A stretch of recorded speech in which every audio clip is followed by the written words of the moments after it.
Abusia. God have mercy. I'm from Russia. My English is not good. Come with me.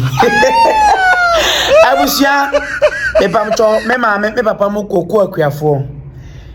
Koko issue ya ba mo se merakasa boaje e the microphone nam koko ase minim se okochi kusi o so share be ba mo two option we koko kuani choose bako e mani leading issue ni se akuafo bofu e de na koko akuafo bofu yesi international market no koko ne price na eswati enti afeti ya maame ya papa koko kwafo omusika oton koko a omunya enti ohawa abetoni ekwan ba na ebefa so ebe solve sa ohawe ama kwani ni sika na de asa kosoro kwani tie ba ko se yanko bobosia e o IMF na ye tie film no ye pese edwane film no obi so se wo sika no yensan fa yensan ko tumu biom ne yenfa mbremu na musika enko soro na still na mu kokokafo no nkwanti Ghana for e kan sa meda efo ene one ambo mo video no so nkirew e bia obeka so manka me pa chew me ma me kwani omo kan ha we dey tie. I am even surprised that the IMF is sleeping over this, because we developed this strategy in consultation with the IMF as a requirement, one of the requirements for implementing the IMF program. I'm really surprised that the IMF has gone to sleep on this. And this government is recklessly managing the cocoa sector, which has brought us to this unprecedented crisis in the sector. Given the scale of the crisis in the sector now, a sector which is one of the most important pillars of our economy, one expected the government to give Cocoa Board a bailout, as we did during the MPP time. Me pacho me mama kwani papa kwani we say e was say yeko IMF koko kwafo nkwanti Ghana ensan ko bobosia wo IMF ade na ya twen wa film no oja na edem na ya twen wa film no yensan ko de na Ghana fo nyina ka meda yeso ena koko kwafo nkwanti okwani nipa otoso mienu so say CC no ye ne o my Ghana ye be shase a process ye na ye cocoa beans send a buy because Ocean Africa ye de cocoa no and the best enti abrofo no e demand omo pay cocoa ni pa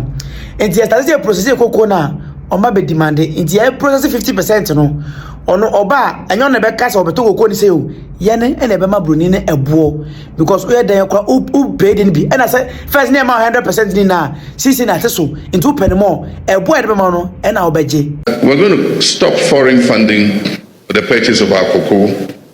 We are going to raise domestic bonds. We have enough CDs in Ghana to pay for our cocoa. We're going to raise domestic bonds, buy our own cocoa. We don't need to collateralize the beans. I know the interesting part. We have the capacity to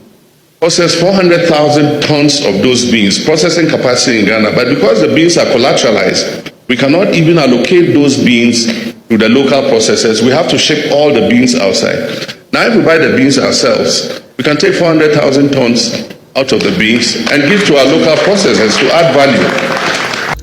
Me mami kwani papa kwani CCN abasa world market say cocoa no omunto biom o say ebo no so ate world market into ubuafu oka o eya into kasa anyhow miracle sabaje the mic name anya si obia me kire nyansa onim ana miracle sabaje mon konfo say CCN abasa world market so onto biom a yema say CCN world market so onto cocoa ni biom adwe miracle sabaje mo de ban ne say yanko ne yanko bobosia ena nkoko akuafo nkwanti o my Ghana enko bobosia e o IMF oha na o my Ghana ade no tiako hyem no former president Akufo-Addo etiko hyem no na etete no na e pese film by the end of April no yensan fa etiko hyem no o my Ghana yensan ko da ojam ne enfa mo nkoko akuafo se na musika na be kosoro enye bad ni poto so mienu ese sisi abrofo no amano ne fo no meska edito koko no ye bejai ya ka se be resi domestic bond na ye ne de to e koko ne ya sa process ye koko local process se de be ebe add value na mo musika no akosoro enye broni na be mo akosoro enye se wote woni aka se o world market eswate enti broni no eswate dia mo musika no so beti o ye to no man mu ye na eto ekoko ni ya process ya de wa ha se be ebe add value enti always be mo musika no ebe wosoro me pacho esi so international market so omo hia Ghana koko biom nipa mienu we